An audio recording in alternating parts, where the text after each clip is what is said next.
Good afternoon, everybody. This is a live update from Dominator Fore. We're doing damage surveys since yesterday through today, northeastern Arkansas, just in northwestern Tennessee. Just saw a tornado damage path back there. Western Tennessee to the east of Jackson as well. Looking at the long-range forecast models, it looks like another system is going to eject on Wednesday, and a lot different of a shape than this last setup a couple of nights ago. Pretty complex trough ejection a couple nights ago, digging out that closed upper level low off Baja, dragging it over the Mexican plateau, picking up that dry air in the mid-levels of the atmosphere, and then raking it over that large warm sector. That's why I think the Quad State tornado happened. And I know that it still needs to be confirmed by damage surveys and whatnot, but looks to me like it may have tried to briefly cycle there in northwestern Tennessee, but was an incomplete cycle, which is really common with these really long track tornadoes. Sometimes they'll begin the process of cycling, but the tornado is right up near the front of that RFD apex, kind of out near the front of the mesocyclone. It's a very tilted mesocyclone with these really high shear cases, relatively flat critical angles, fast-moving long track tornadoes. So usually those tornadoes that we're chasing in the Great Plains or the High Plains, the occlusion or the tornado will be a little bit further west, further back west relative to the storm. That's why you have to look to see them further back tucked into the rain sometimes. But boy, these fast-moving, high wind shear, tilted systems, the tornado cyclone's a little bit further east relative to the surface, low-level mesocyclone, and that prevents it from being able to occlude or cycle, and then it makes them be on the ground for a really long time. And it looks like that last one was on the ground across 4 states. We initially got on that storm and then deployed the gravitron sensors out ahead of the first tornado report. That tornado was relatively brief, lifted, then it passed right over the gravitron network and then put down the long track tornado just off to the east. Looked like that tornado developed near Weiner, Arkansas, and then moved off to the northeast, crossing that east-west road to the east of Jonesboro near Bowman, and then continued off toward Monet, increasing in strength, expanding, hit Leachville. That was when I was looking off to the north, and you saw those power flashes from the north of the Monet area. We were really close to that tornado, probably about a half-mile away. In there, going through Monet. Nursing home was also impacted, and they were miraculously able to catch up to the storm. So it clearly wasn't moving as fast as we thought it was. I thought it was moving at like 60 miles an hour. But after we deployed the gravitrons and we were going north out of Waldenburg and went right through Weiner, pretty sure that during the live stream that tornado was touching down right over the car. We had a rapid change in wind direction there. I couldn't look straight up above the car because I was streaming with both phones, couldn't look at radar. But I knew it was up there, and then it touched down to our southeast and went through Jonesboro, blasted east, and crossed the road right in front of us there near Bowman, and then caught back up to it near Monet again. But I do think it's going to be confirmed as the longest track tornado in history, probably over 220 miles. And I know that it's meaningless to speculate right now, but just looking at radar, seeing the limited cycling, it didn't cycle really completely as it was moving through northwestern Tennessee. And I had eyes on it at that time too, as it was crossing the Mississippi River into northwestern Tennessee, and it was a stout wedge out near the front of that RFD, and it just did not look like a tornado that was even coming close to cycling at that time. And then had to get gas at Dyersburg, and then we dropped to the southwest and caught that next round that was coming in down near Blytheville, and it was that mode that eventually produced the Bowling Green, Kentucky tornado near Dresden, Tennessee. It had a violent tornado right near the Kansas-Tennessee border as well. And then that one came into Bowling Green, impacting Western Kentucky University, just to the south of the university, but it sounds like some university housing was also hit by that tornado. Looks like a giant cone as it was moving through Bowling Green. And now on Wednesday's setup, it looks like a negatively tilted trough is going to eject.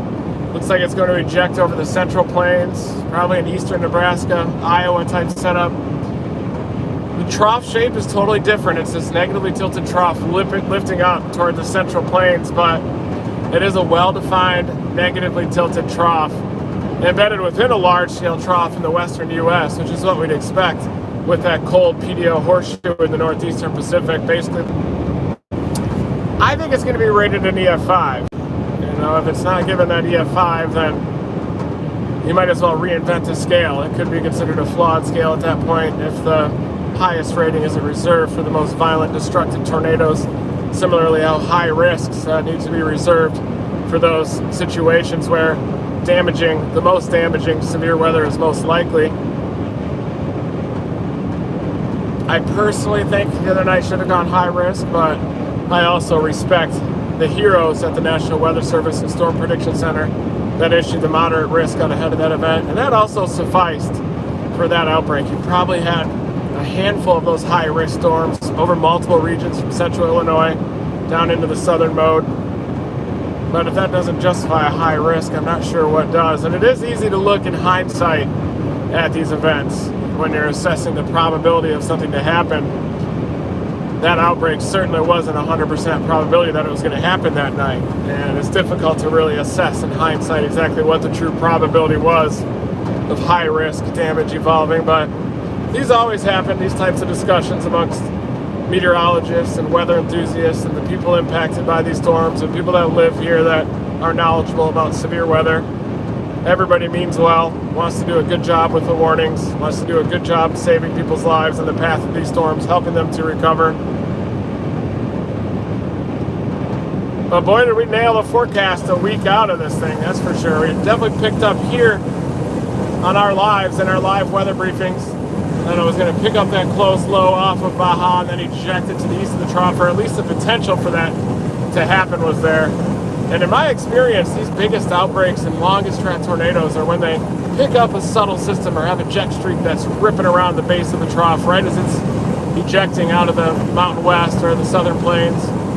And it's almost like that pivot effect, almost like kicking a ball, launching a ball into that shear. It almost is like the warm sector has pre-existing rotation to it, and so it's easy when those updrafts develop within a warm sector for those updrafts to rotate themselves. But the wind shear was perfect over multiple state area, and I think that the danger with an outbreak a couple of nights ago is so maxed out, and the probability of that transpiring is so high because it's such a huge reservoir of surface-based instability and big-time wind shear that's available ahead of these storms. It's just physics, and if a storm forms in that environment with that huge highway, that massive multi-state corridor out ahead of it with very strong wind shear and surface-based instability and deep moisture, upper 60s dew points this time of year, it's just science that outbreak is going to transpire.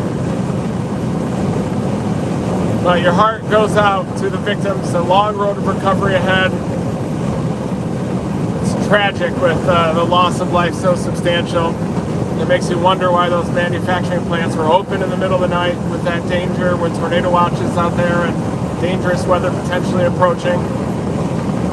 But it is all, it's you definitely wish everybody could have had the opportunity to get in a safe place when those warnings were issued. The National Weather Service Storm Prediction Center, the lead time on those warnings was so substantial. It's just incredible how far the warning process has come. But next Wednesday's system reminds me in shape of the April 9, 2011 tornado event there in the Midwest and the Central Plains and the Upper Midwest up there. And on that event, on April 9, there were nocturnal tornadoes across northern Iowa. The next day, there was a big outbreak there in central Wisconsin. The morning of, there was snow on the ground, frozen lakes out there. We were chasing tornadic storms with snow on the ground and these frozen lakes just pumping out fog and all kinds of mass chaos, fast-moving storms. There was also the Mapleton, Iowa tornado the day before, a destructive tornado there in northwestern Iowa. The wind fields do look favorable, strong kinematics similarly, except this event's happening in December, not April, so you're not going to have that extreme heat and moisture out in the warm sector and also have that cold air aloft. That's why spring is such an active season for tornadoes, because you often get wintertime upper levels and you can still get some big heat and moisture at the low levels. And you get a little bit of a longer heating cycle too, a little bit longer heating during the day. But that said, the shape of the trough, in my opinion, is the most important deterministic factor for these tornado outbreaks. And I do think that you're going to have a negatively tilted trough punching into the Central Plains up into the upper Midwest on Wednesday, probably another nocturnal event. And if we don't see big severe weather and a fast-moving squall line with embedded tornadic circulations in there, at the very least, we're going to see a dynamic winter system on the backside. Maybe even a blizzard back there, as it could be a potential bomb cyclone. Fast-moving surface low. Wouldn't be surprised to even see the derecho term thrown out there with such a rapidly moving, ejecting front. But I don't think that the potential of that system for multiple prefrontal confluence bands is as high as it was in this last system, where you kind of had the prefrontal confluence bands and a positively tilted trough, but you also had the favorable kinematics of a negatively tilted trough embedded within the eastern side of that positively tilted trough, giving it basically characteristics, positive characteristics for severe weather of both, kind of the perfect monster that came together for that outbreak. Last report I saw, 38 preliminary tornado reports. That number is probably going to come down, but the only reason that those numbers were low is because the tornadoes were so long track and that they weren't cycling very effectively, putting down tornado after tornado after tornado. I think that a better metric to determine tornado outbreaks would be tornado hours or tornado minutes, kind of the number of minutes that a tornado is on the ground, kind of like your accumulated tropical cyclone energy when you're determining the severity or activeness of a tropical season, rather than just the raw number of tornadoes.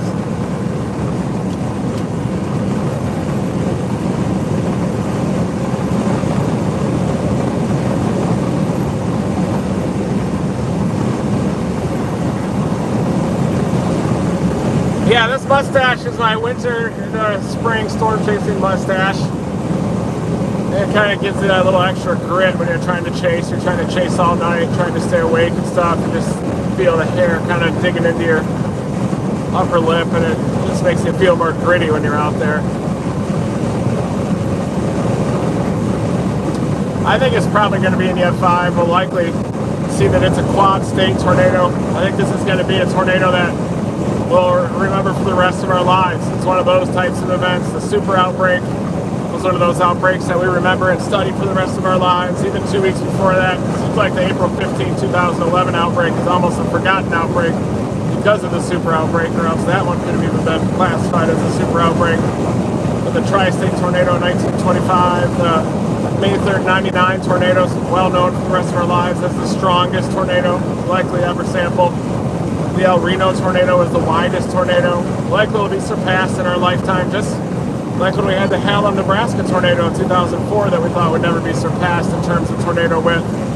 Then 9 years later comes around the El Reno tornado, a mega wedge that even surpassed the Hallam, Nebraska tornado, which we also intercepted and were hit by that east of Hallam there as it was starting to weaken. But those long track mega wedges, a lot of times they don't really occlude, they just kind of fluff out once they're done producing. Another thing that I think prevents these long track, fast moving type tornadoes with shallow critical angles from occluding or cycling is that the updrafts are so tilted and they're moving so fast, almost an equivalent speed as the RFD or the rear flank downdraft is propagating relative to the mesocyclone. And so you can imagine a storm moving at 50 miles an hour. The RFD just can't propagate fast enough relative to the speed of the mesocyclone to cause it to choke off and occlude and get that family of tornadoes. They're also moving so fast that a relatively brief tornado is still a long track tornado because it's on the ground for so long.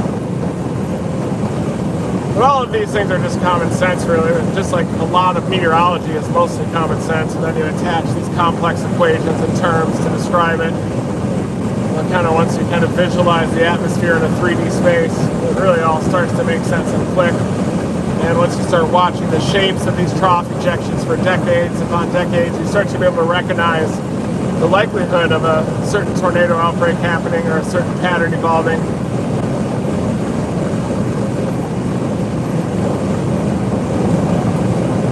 Yeah, 2011 was a crazy year in May as well. You had the Joplin, Missouri tornado, well known as one of the most destructive, deadly tornadoes in recorded history. You had the EF5, some days after that too, 2 days after that, on May 24, 2011, there in the Piedmont, Oklahoma area. I think that's the last EF5 that ever happened too. At least it's been confirmed.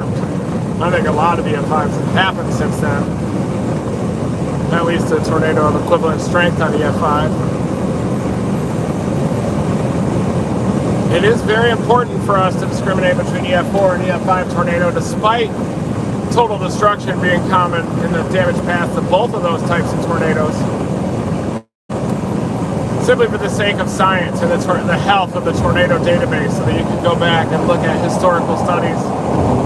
It's very important for us to get the strength and severity of those tornadoes in the super outbreak, and during that 2011 season so active, you look at historical studies that use analog years, and 2011 just always happens. In my opinion, I think Bassfield was also an EF5, but that's just opinion, that doesn't really matter at all. But, the building codes that were in the Bassfield within that damage path. Oh yeah, Moore, Oklahoma, 2003. That was also an EF5, 2013. You're right, 2 years after, May 24, 2011. So yeah, that was 2 years after. That was the last EF5, was a Moore, May 20, 2013 tornado that came within a mile of my house. So yeah, our drought is 8 years. 2013 wasn't active like 2011 there, just that 2-week period there in May where it was really active, kind of starting off. And also, the Bennington, Kansas tornado should have been an EF5 there in 2013, as El Reno, I think, also should have been an EF5. Roselle, I mean, there's lots of tornadoes that should have been an EF5. Rochelle, up in northern Illinois. Chapman, Kansas, another one. But it is a damage scale, and it's based on engineering. And I understand why they're not giving an EF5 rating. I just know in my mind that those tornadoes are EF5 strength. I like a scale that is more dependent on the tornado strength than the engineering of the man-made structures that are built. But it's impossible really to assess the severity of a tornado on the ground. You can look at mesocyclone strength.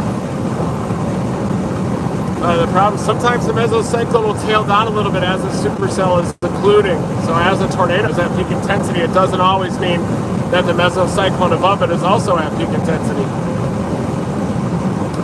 Yeah, you could also argue the Tuscaloosa tornado should have been an EF5. That went into a populated area with building codes that should be able to be supportive of EF5 rating if that damage was found. There was an EF5, of course, during that outbreak, three EF5s, the one near Philadelphia, one near Smithville, Mississippi, the Hackleburg, Alabama EF5.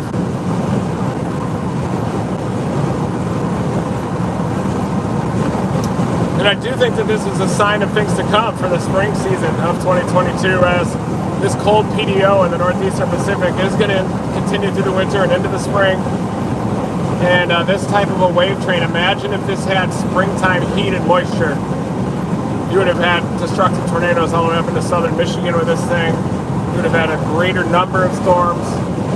Probably would have had storms firing all the way down south into southern Mississippi, central southern Alabama as well. The Gravitron network, we did deploy some sensors in the path of that tornado near Amagon, Arkansas. And it had a TDS, and it was producing its first tornado.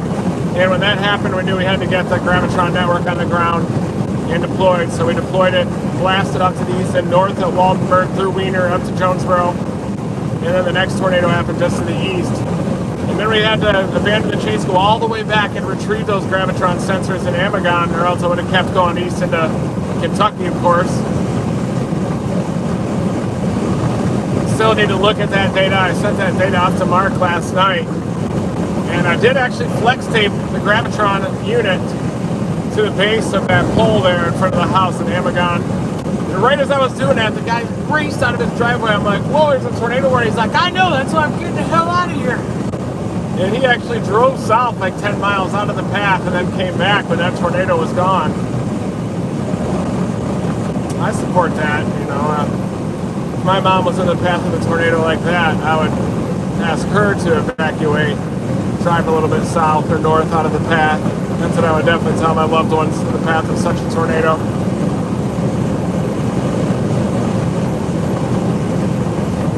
But I am interested in seeing the gravity wave data on the gravitron sensors. I think that the gravity waves that are getting emitted even by the low-level cyclone as it was leading up to producing the longest track tornado in history is going to be interesting. But then I just couldn't get back out in front of the wedge. I was just right on its ass the whole way up into northwestern Tennessee. And I was trying to get right in front of it so that I could deploy the gravitrons in front of the big wedge. That Cape Girardeau target ended up being spot on. Could have just held there in the Missouri boot heel and waited on I-55 and deployed gravitrons in front of the long track tornado as well. But if I make errors when I'm storm chasing, it's usually because I'm being too aggressive and then I'm trying to get right up next to right up underneath the storm too early to get those early tornadoes, and then I end up being a little bit behind it. And if I do hedge a little bit differently, storm chasing, I want to wait and allow the tornado to come to me more, be a little bit more patient, let the outbreak come to me, let it happen, don't make it happen a little bit. But that type of a discussion is for another time. Right now, our focus needs to be on the recovery effort, the victims that lost everything from this tornado outbreak.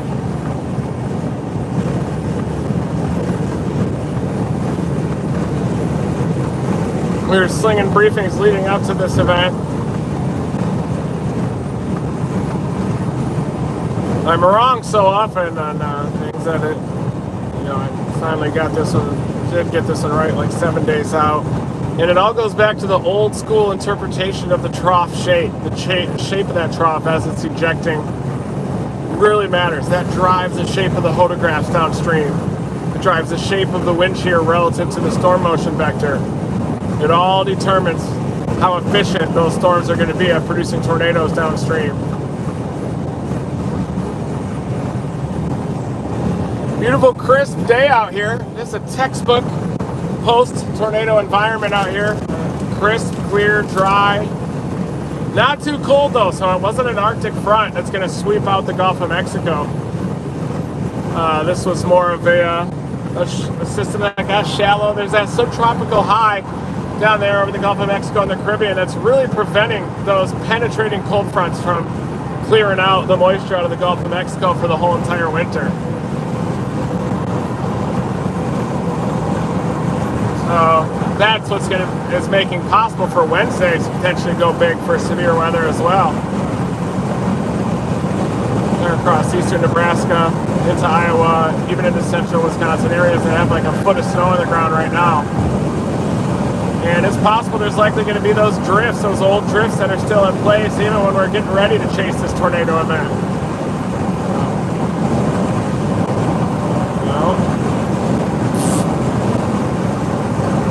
Just hate the loss of life that happens in the wake of these storm systems. You hate the damage, the destruction.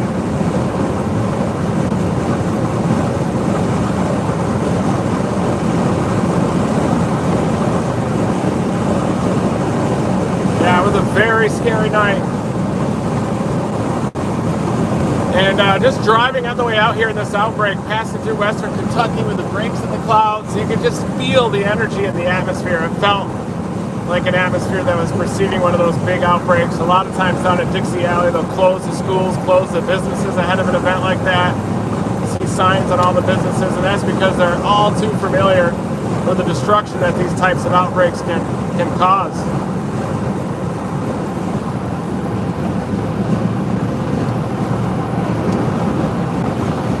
The biggest outbreak in that portion of Dixie Alley since that Henryville event there in early March 2012. It's also a similar kinematically powerful event. Fast-moving tornadoes, fast-moving storms, interacting with a warm front. I got behind that one also. I was on tornadic storm in far southern Illinois that day that eventually became one of the Henryville tornado producers. But I ended up missing that one, and that's fast-moving, violent tornado. You notice how these really powerful, strongly sheared events, too. The storms are really well ventilated, so the tornadoes are incredibly visible. Just like the storms have difficulty cycling, they also have difficulty wrapping rain all the way around the circulation or interacting with other storms in the nearby environment, all of which determine those high precipitation or HB storms. Lots of different variables can come together to produce personalities within these troughs all the way down to the supercells that evolve.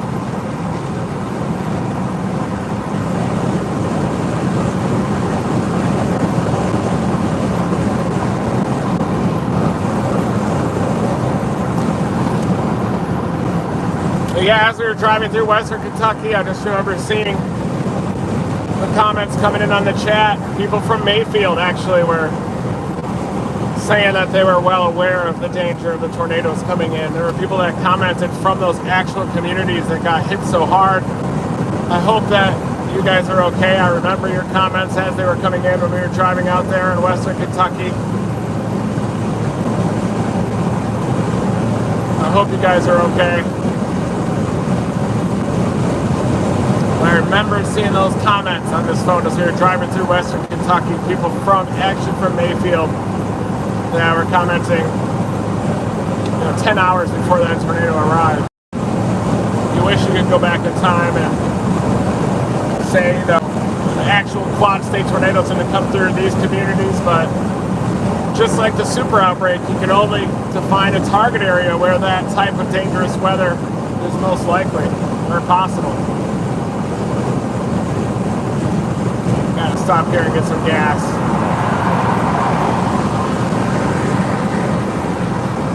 This thing has a really small gas tank because I kept having to fill up with gas over and over again, and it kept me from keeping up with the storm into Western Kentucky because I had to get gas there in Dyersburg.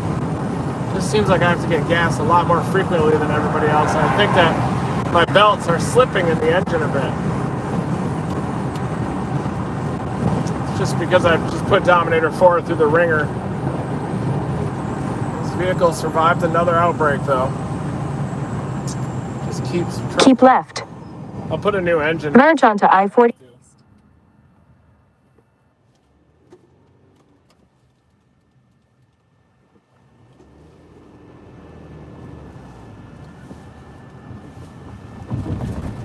Turn left onto Old Baxter Road.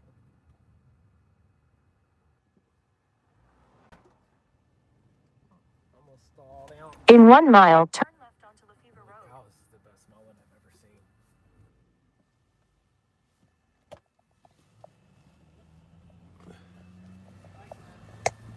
What's that?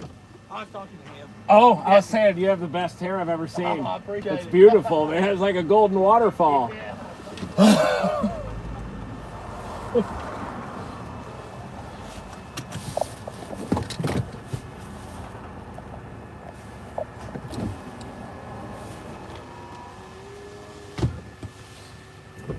It's the most beautiful hair I've ever seen.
Oh, I forgot this was still running. May as well use this opportunity to do a Dominator food review. So, I got the Hunt Brothers pizza, a classic, wonderful Hunt Brothers pizza. And I also got the classic gas station cheeseburger, both great selections, safe selections too. And of course the Coke. Dominator food review. No gas station burritos are available, but you really can't go wrong with Hunt Brothers pizza.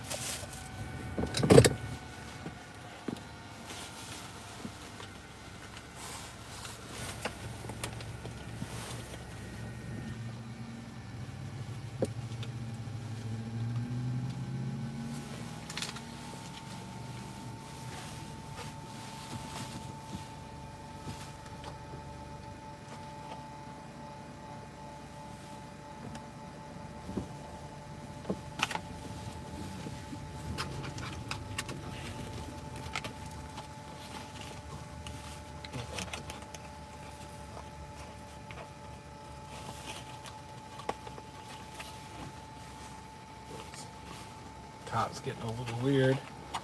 Gotta keep the top of your pizza on. There it is.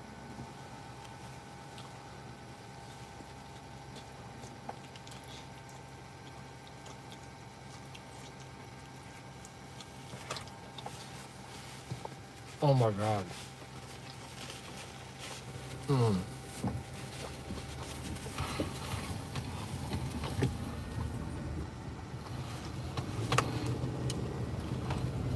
Turn right to merge onto State Route 56 toward Knoxville.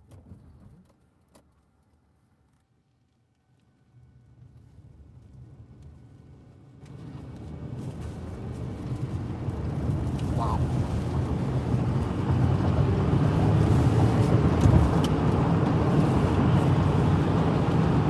For 140 Good. miles, continue straight. Always recommended. A lot of times too, it's the only option late at night.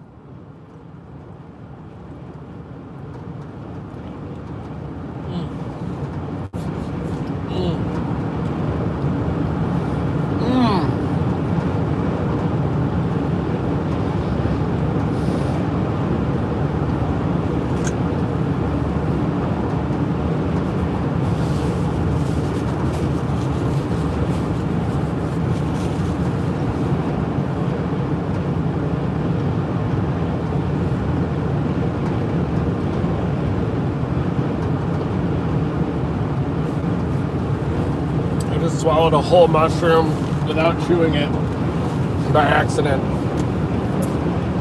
I hope it doesn't cause a blockage.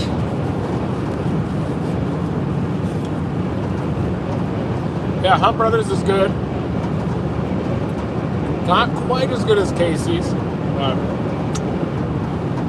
it's good with the banana peppers on there, the Supreme. Good banana peppers.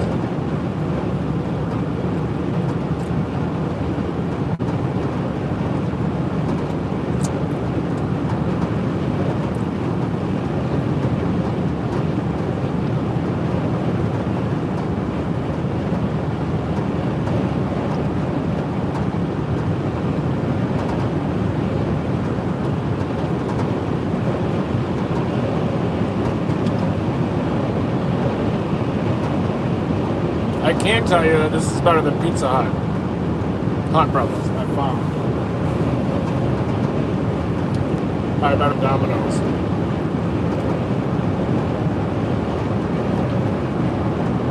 Probably better than that fancy New York pizza that I had out there.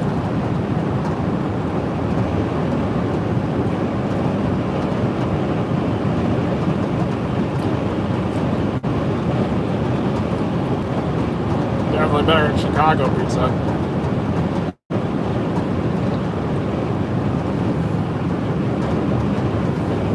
I'm not as much of a fan of thick and chewy crust. I'm more of a thin and crispy kind of guy. Thick and chewy is just what it is.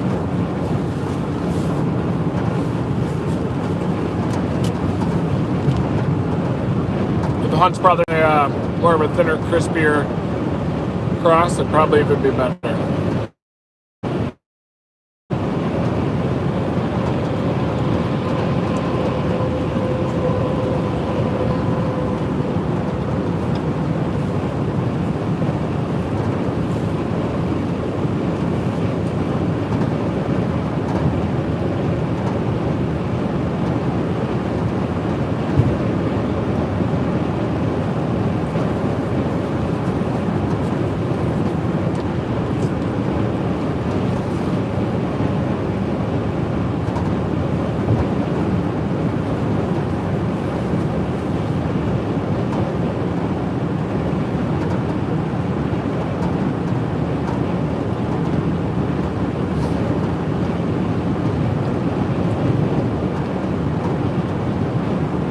Yeah, we'll do a food review. I'll do more like fast food review and gas station food type specialty. I can specialize in that type of food.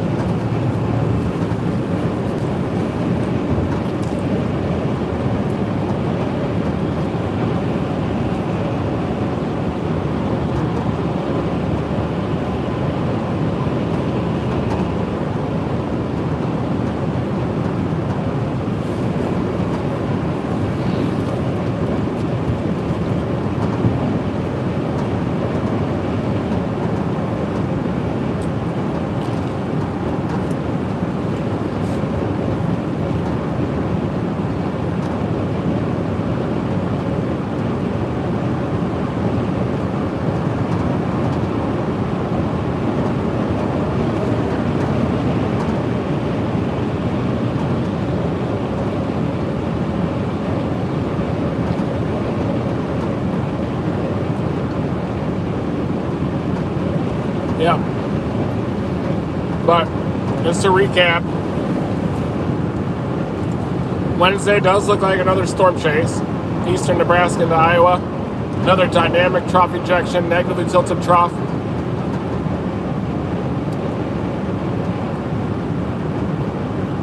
I have to fly in for that one, or else I'd probably have to leave tomorrow or just start heading that way now.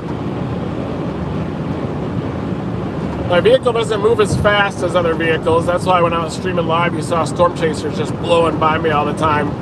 I hit the gas and my belts are slipping. Especially when it rains. I'm going like 50 miles an hour. 50. I have to rent a car out there, blow the windows out, paint a number on the side of it and return it.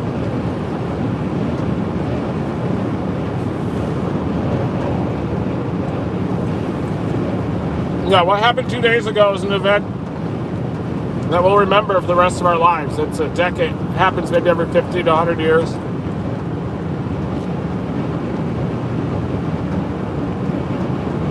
It did show us that it is possible to have an event like the Tri-State Tornado.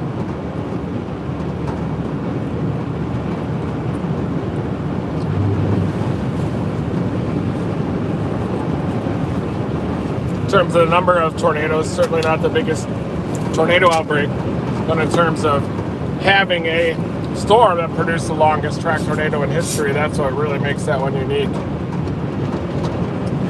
But if that same trough ejection were to happen in April or happen in spring, then you'd probably be talking about one of the most prolific tornado outbreaks in our lifetime in terms of the number of tornadoes as well.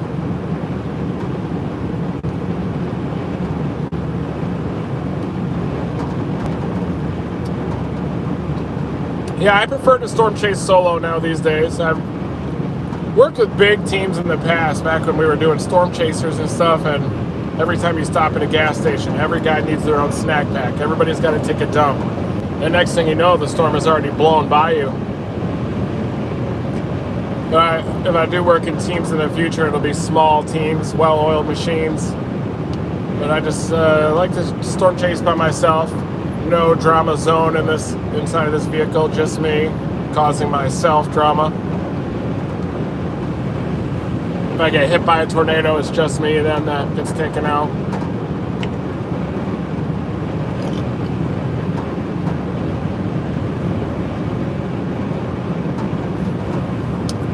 Yeah, Gizmo is normally Gizmo's with me. She wasn't on this chase. I left her back at my mom's place just because these long drives are getting more stressful for her. And I think it's because my roof rack's vibrating on the roof a little bit. She thinks that it's hail that's getting started again.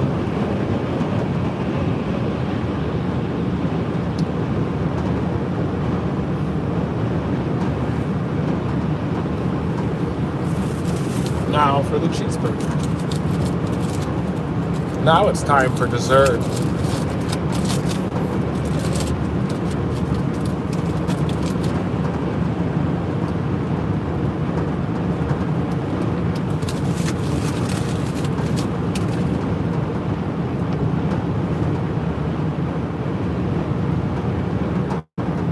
It's good. Could use a little Tabasco, but it's good.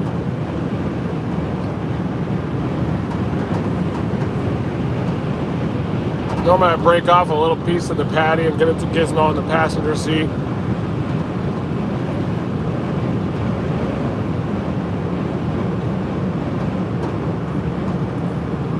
Yeah, I would say very doubtful Wednesday will be as bad as this one. It's a totally different evolution, not that huge warm sector. It'll probably be more targeting the nose of relatively modest instability.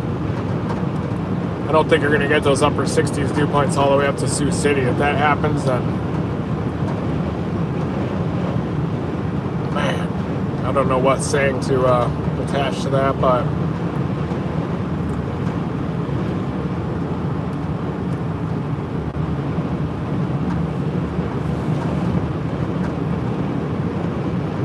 it could be bad, and even just a couple of tornadoes up close to them, or it only takes one tornado to cause big problems.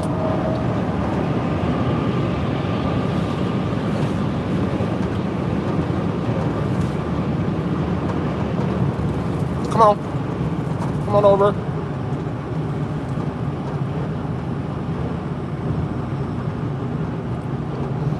Yeah, and I would say that those 38 preliminary tornado reports, I thought there were going to be more than that. Well, I thought there would actually be 38 tornadoes or so, but that preliminary tornado count is going to come down because a lot of those tornadoes were just one track. And the Quad State tornado had dozens of reports all along its length that were counted as individual reports, but they were actually the same tornado. So the preliminary tornado reports number comes down once they finalize the database. If you want to look at a site, a new weather website that just came out, Tornado Archive. I think it's .org, it might be .com, but Tornado Archive is a good one. National Tornado Archive. It just launched it, and it has like all the tornadoes in history with wonderful GIS maps.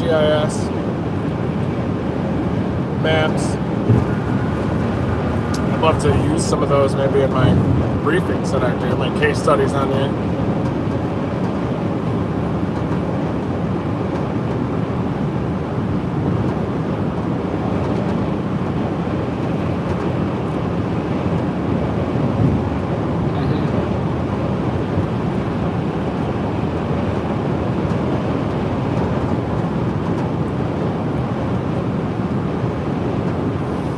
Well,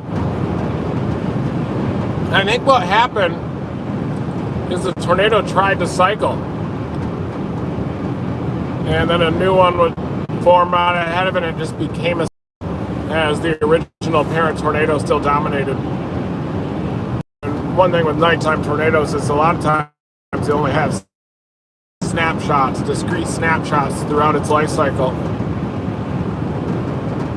If it did have two wedges at the same time, that probably was not two separate tornado cyclones, but more one dominant one with a satellite circulation. But it did try to cycle there in northwestern Tennessee. I just think it was an incomplete cycle. And I saw with my own eyes the tornado crossing the Mississippi River there. It didn't look like anything was stopping that tornado.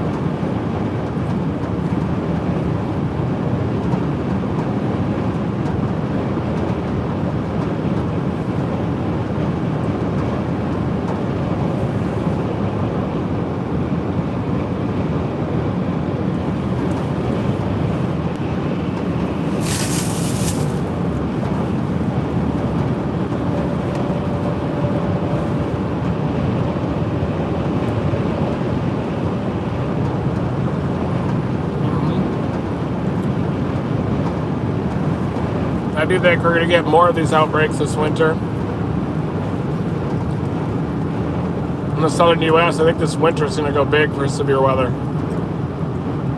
It's easy to say that now because it already has gone big, but I think the rest of the winter is going to be big. With the cold PDO horseshoe, negative anomalies in there. The cold PDO horseshoe acts to intensify the mid-latitude temperature gradient in general, and that creates a stronger, more active, more consolidated polar front jet stream. So that's why we're getting these atmospheric rivers into the west coast. Sorry to get 100 inches of snow in the highest peaks of the Sierra Nevadas coming up with this system. I'm going to work the warm sector of it and that tornado threat on Wednesday afternoon and overnight.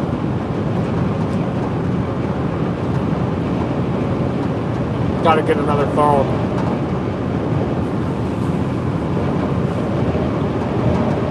Now I can stream live on Facebook and YouTube the whole chase.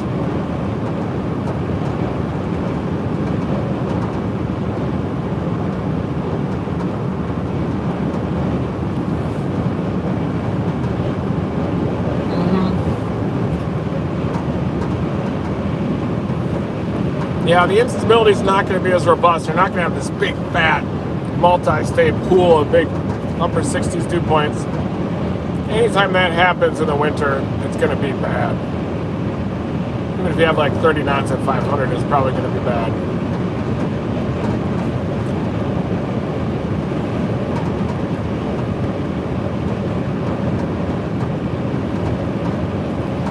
There are a lot of people that don't have experience with forecasting and nocturnal tornado events like this. Well, look at the convective allowing models and see that there weren't a ton of storms in the days leading up to the event. But those of the experienced forecasting realize that these models have a cold bias immediately at the ground. And then as you saw the day of, suddenly, bam, the models were lighting up convective initiation like a Christmas tree, especially the WRF models.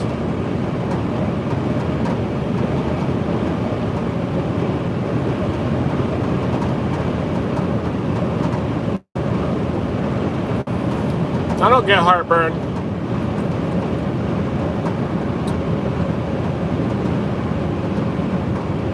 I don't really get too many of those big problems yet, but I'm sure the bottom's going to drop out eventually. I haven't gone to the doctor in like 20 years, but I run a lot, bike all the time. Try to eat fiber when I can in between storms. Still run a 6-minute mile at my age, which is, as long as I can do that, then I think that I'm okay. But if there's something that I don't know about, I'm not even sure I want to know.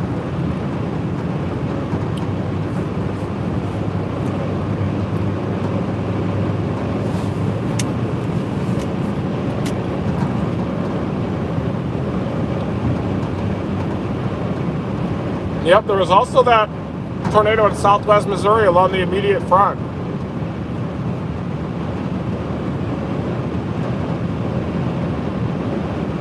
Lots of different modes. And at Indiana ChaserCon, there was also an incredible talk about nocturnal tornado outbreaks. Almost foreboding this event in a way.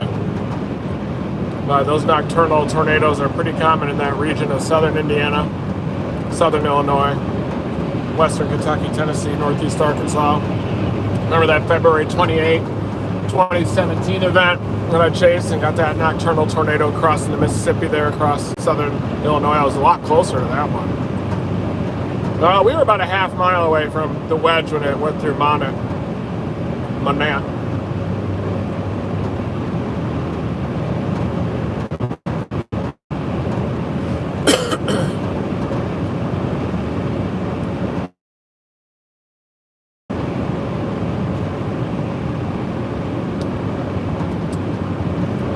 I'll just have to adjust my storm chasing appropriately to account for the fast storm motions. I don't necessarily need a faster car, but I'll just wait in advance of them and let those mature.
Yeah, the damage looked almost like the Joplin, Missouri tornado, except multiple communities, maybe worse than that.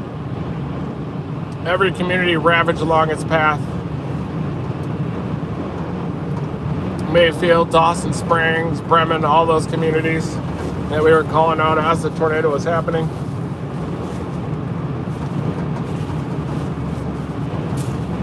Kentucky strong.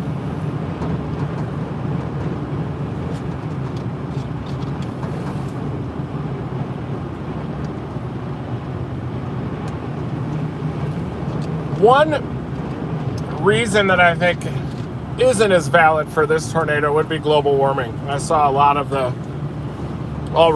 people relating this to global warming, and you have to be careful relating individual extreme weather events to longer term climate change, especially tornadoes.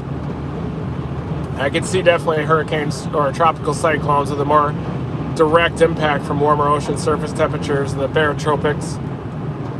In general, severe storms thrive off of strong jet streams, which thrive off of temperature gradients in the mid-latitudes. So technically an ice age would probably have bigger tornado events along the periphery where you'd have a stronger jet stream. So it doesn't always mean that with a warming climate, it doesn't mean every single storm, every type of storm, all storms, all time scales are getting worse. The relationship is a lot more complex with tornadoes, and big severe weather in a lot of ways thrive off of relatively cold water in the Pacific Ocean, especially the subtropical and extratropical Pacific Ocean, the North Pacific. That's why we've kind of had a return of tornadoes in Tornado Alley and an active winter here, this system, because of relatively cool water in the northeastern Pacific.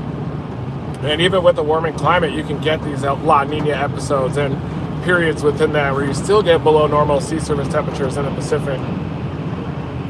So I think that this latest event was more related to negative anomalies in the Pacific, which probably were not even as negative as they would have been if we didn't have a warming climate.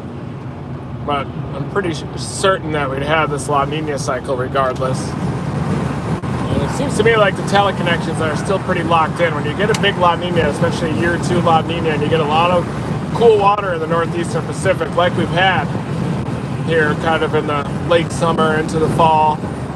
I remember the really active corn belt as well this late summer. A lot of that was finally when you had some cooler water starting to enter the northeastern Pacific. But just look at the long-range models. It's definitely encouraging a western U.S. trough. And that's because of that cold water in there. The exception being a 7 to 10 day period where it was really warm and the jet stream lifted up into Canada. Now we're returning to that western U.S. trough with systems whipping around the east side. This is similar to that April 2011 type pattern. Big storm system just progressing across the country. And I think that cold water in the northeastern Pacific is going to hold on into the spring 2022. And I do think that Tornado Alley is going to come alive. I think Mid-South will come alive.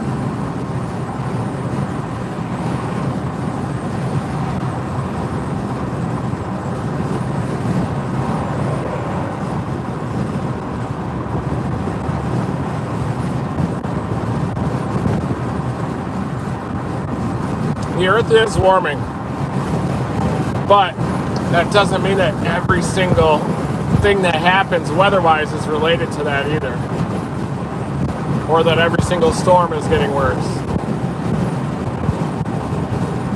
A lot of people living on this planet now, and we're definitely putting a lot of pollutants into the air, a lot of greenhouse gases.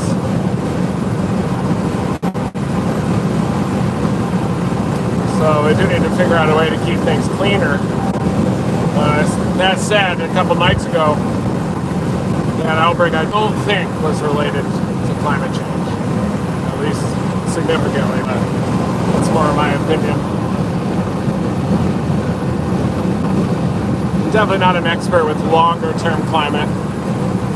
I did do my PhD on seasonal climate though, so I do have a good understanding of these PDO and ENSO cycles and NPOs and seasonal climate. I know there are some new theories that are out there now. It's PB theory, but I'm more of a small scale guy. I like the small scale weather, the tornadoes, the storms, the flash floods, events like that. That's really where my interest lies.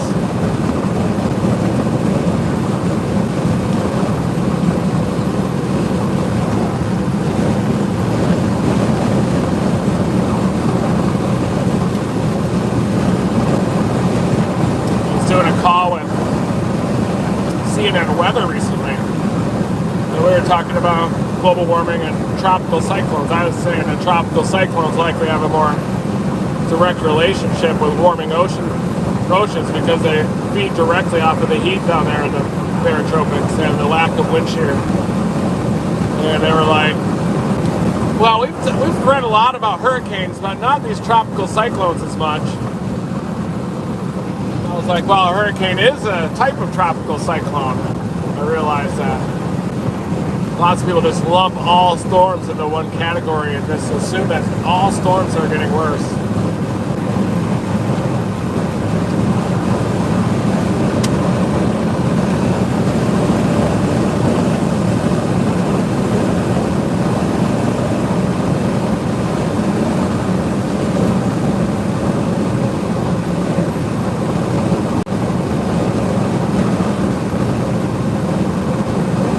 No, I'm not very smart. I just try hard.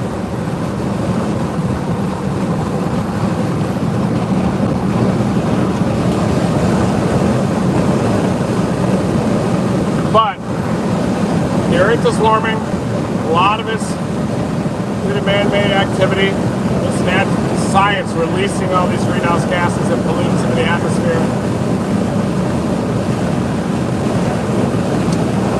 Probably making hurricanes worse, more frequent. Certainly. Tornadoes, though, is a more complex relationship. Flash floods seem to be getting a lot worse. And that's a more direct relationship because simply a warmer atmosphere is capable of holding more moisture.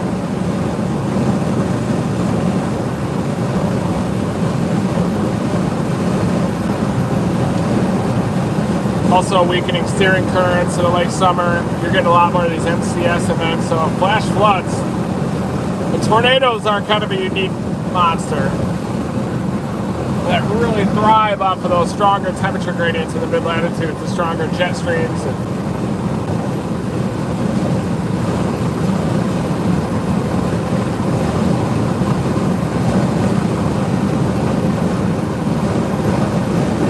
Yeah, I think the tornado is an EF5. Almost certain. I'm certain. Yeah, it's an EF5. Whether gets that rating or not.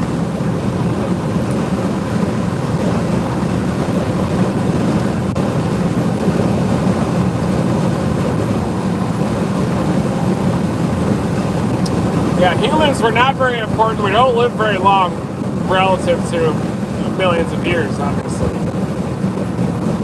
But there's nothing more powerful than the human ego. We all think we're very important. Everybody thinks they're smarter than everybody else, a better person than everybody else.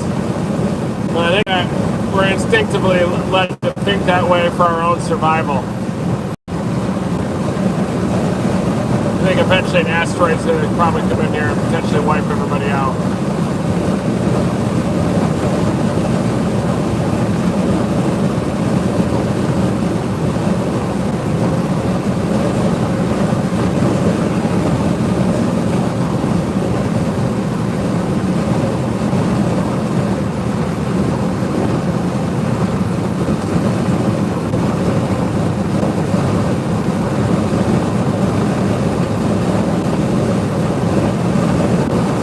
Chase it if the asteroid does come in. I'm going to chase it.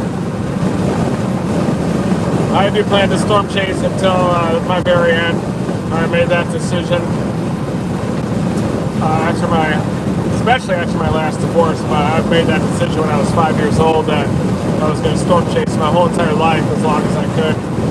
I need to take a couple breaks in here, eat some fiber, occasionally get some exercise, and prolong the storm chasing career in general. But I just shared a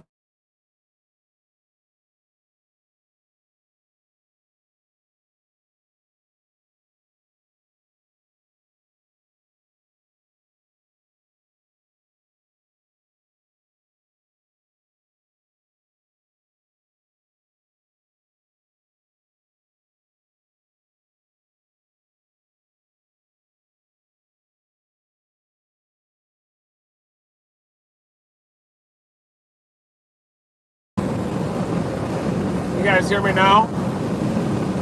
I had a phone call coming in and cut out the audio there for a sec.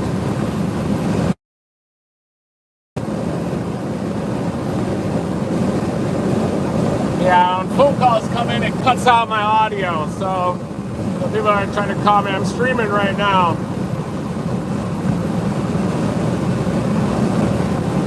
But I was saying that I just shared on my Facebook page a list of reputable charities. Ginger McPherson put that together. And people with feet on the ground, people that are local charities that can help out, and the reputable national ones. And I just shared that list on my Facebook just for people that want to help. If you want to know locations to go, we've done the research. Ginger did that research, does a great job compiling those lists every year.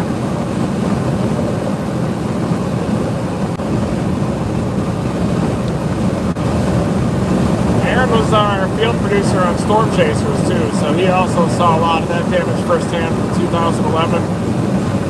He's up there trying to lend a helping hand. Good for Aaron.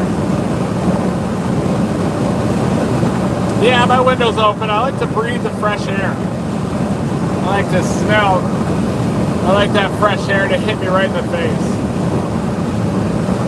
I know it sounds like a jet engine in here, but even if I shut it, it's still loud in this vehicle.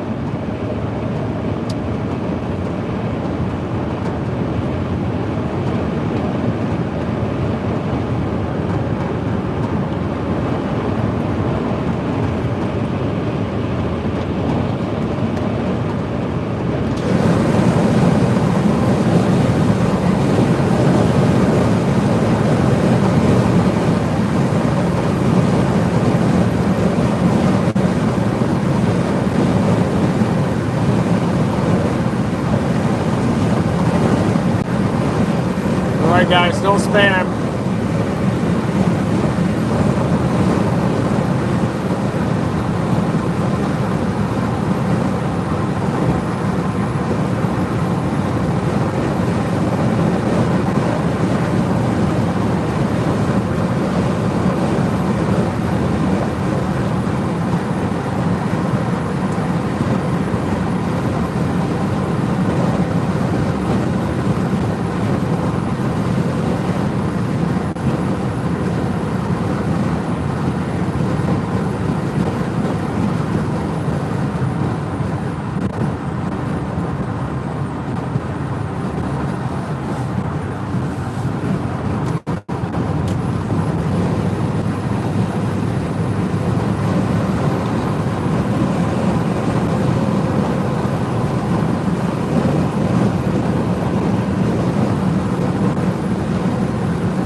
This vehicle, I think it does burn oil. Yeah, so maybe that's why I keep having to get gas.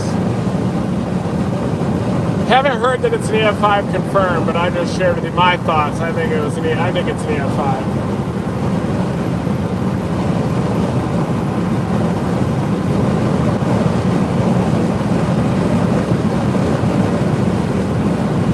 Yeah, now I'm heading back to Gizmo.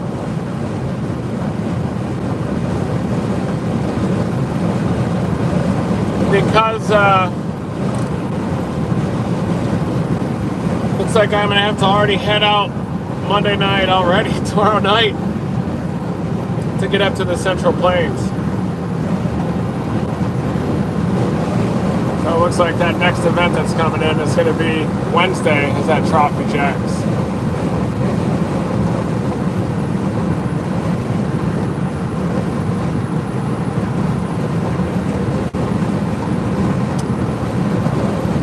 Everything in this car fixed except for the transmission so far, but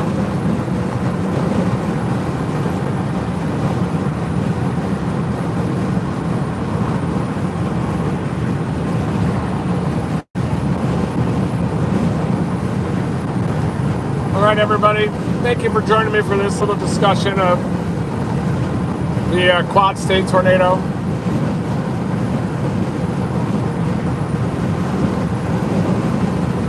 Yeah, I think the slipping belts in there just seems like common sense would reduce the fuel efficiency quite a bit.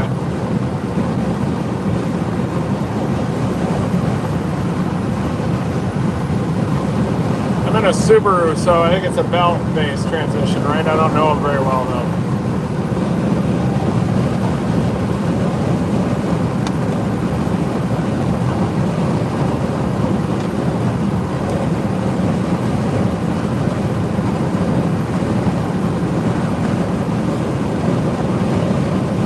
Okay, CBT, you guys know. Was it CRT? CBT? Maybe I just have some bad belts in my engine then, because I hear a whistle when I accelerate. It's kind of a whistle noise. It sounds like it's slipping or something.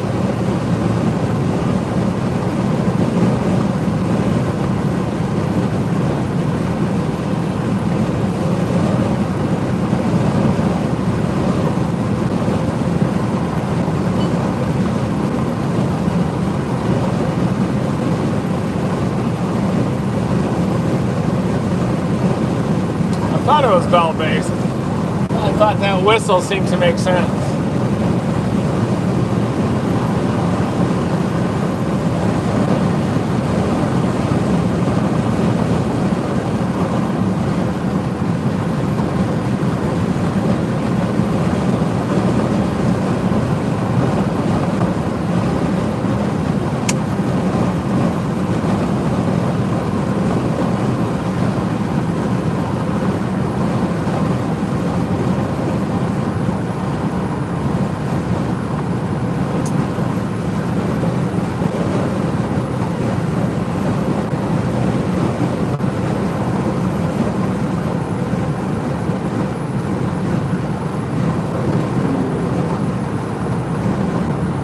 Yeah.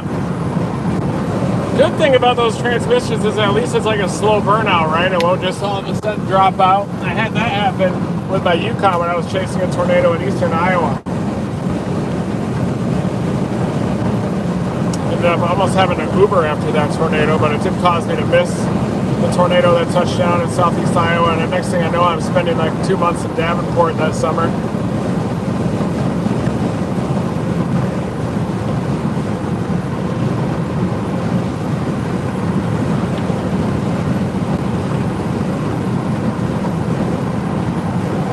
You guys raise money for the tornado victims of this outbreak. I'm good to go.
Well, thank you everybody for joining me for this live stream and for the briefings leading up to this event.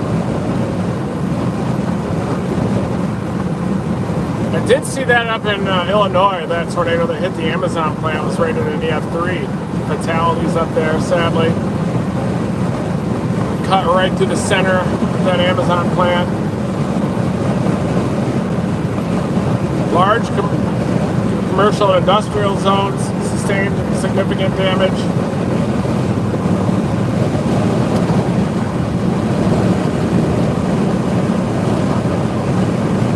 I'll have to be doing a live briefing either tonight or first one tomorrow morning on Wednesday setup. We'll talk about trough shape, negatively tilted troughs, comparison with April 9, 2011. We'll talk about my storm chasing plans. We'll share the gravity wave data that we collected from the quad state tornado supercell before it started producing tornadoes.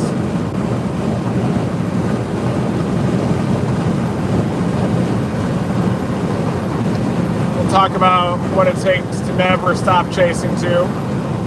Eat a lot of fiber. We'll talk about the recovery efforts from this latest tornado. We'll talk about the updates and the damage surveys too. Was it an EF4? Was it an EF5?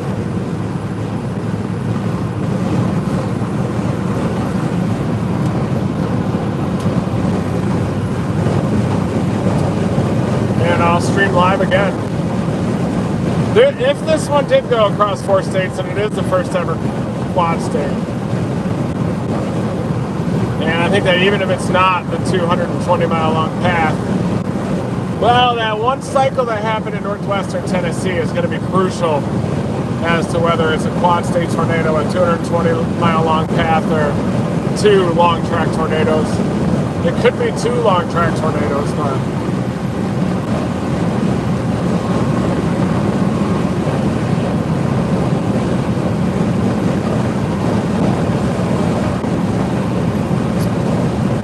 let's not forget that big outbreak when Purdon, Missouri was hit, and then after dark you had a bunch of those tornadoes in southeastern Missouri into southern Illinois.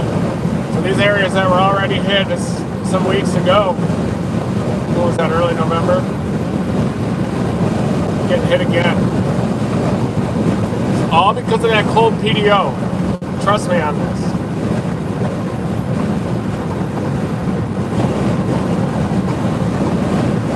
Pacific Decadal Oscillation, the PDO horseshoe. Those really progressive systems will, supercell will anchor onto that trough or jet streak and just keep cranking. Relatively uniform, favorable conditions for tornadoes. Inability of the supercell to cycle as well.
I've never made an insurance claim.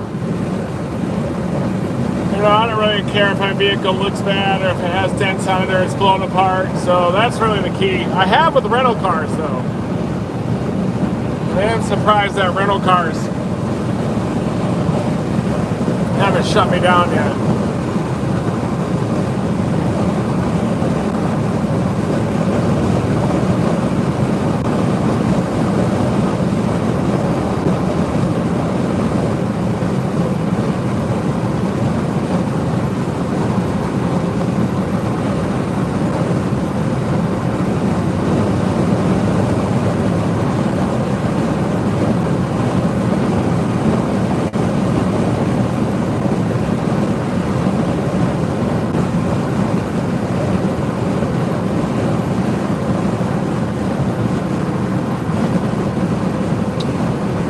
Everybody, I'm excited to go live on Wednesday's event coming up here.